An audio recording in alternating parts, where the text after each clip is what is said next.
It seemed like the guys might have been a little more relaxed against Georgetown than against Stephen F. Austin. I guess that's only natural, but did you notice that? I wouldn't say that. I think we didn't dazzle anybody to start the game. I mean, they hit some shots that we were allowing, but still, for them to hit 5 threes right away, if anything, we were probably a little too relaxed. Okay.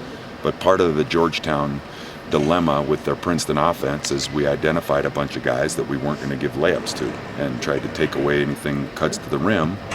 And by doing that, they were open on the perimeter and stung us pretty good. And they had guys that made threes that normally didn't.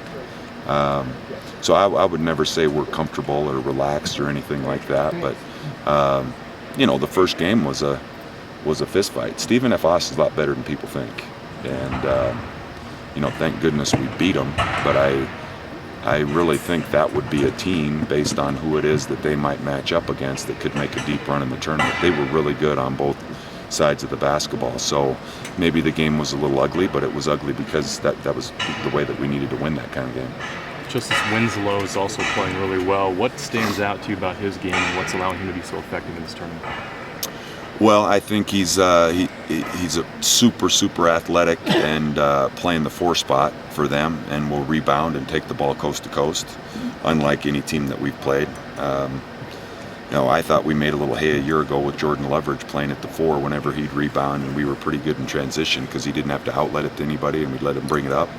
That's changed a little bit this year, but the pace at which they play, a lot of it has to do with him being on the floor, and he's super athletic, and he's a hard guard. And if he's bringing the ball down the floor and our 4-man isn't able to match up with him, that means some of our guards are, which means that our bigs have to get to their guards, and that's where defensive transition becomes a little bit of a quandary.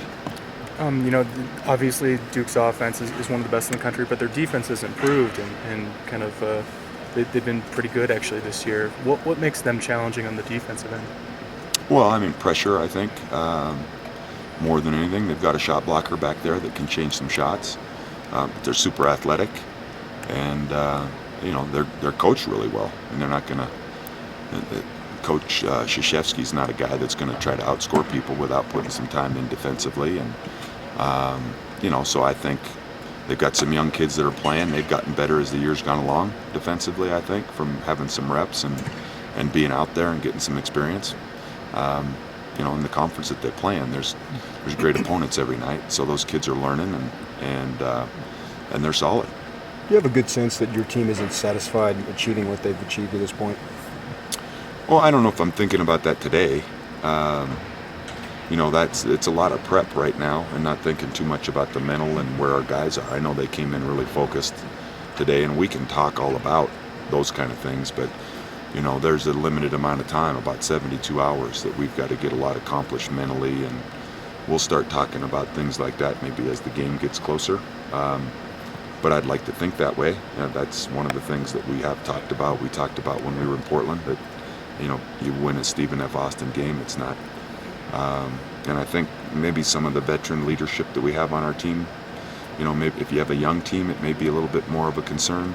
I think some of our vets that have been around a little bit probably grasp that and give us a better chance to maintain that mindset.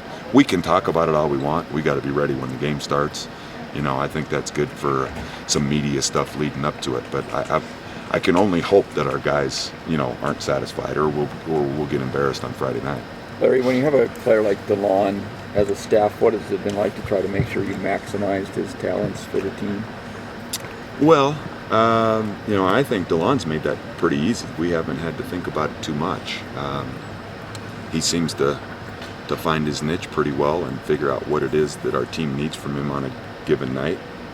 There's been games that maybe some of our guys haven't necessarily shown up that I thought he's been a lot more opportunistic to score, and then there's other times where he'll try to get our bigs going, and if they're doing well, he's fine to kind of continue that. If our guys are making shots, he'll find them.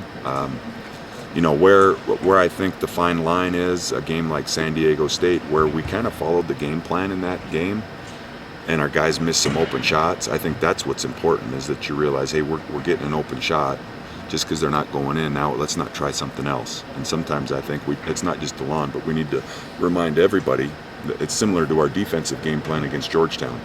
You can't panic if they hit some shots. Well, if we're missing, as long as we're getting a good shot, DeLon's pretty good at figuring out what it is we're looking for, and we've just got to stay the course and stay patient with it.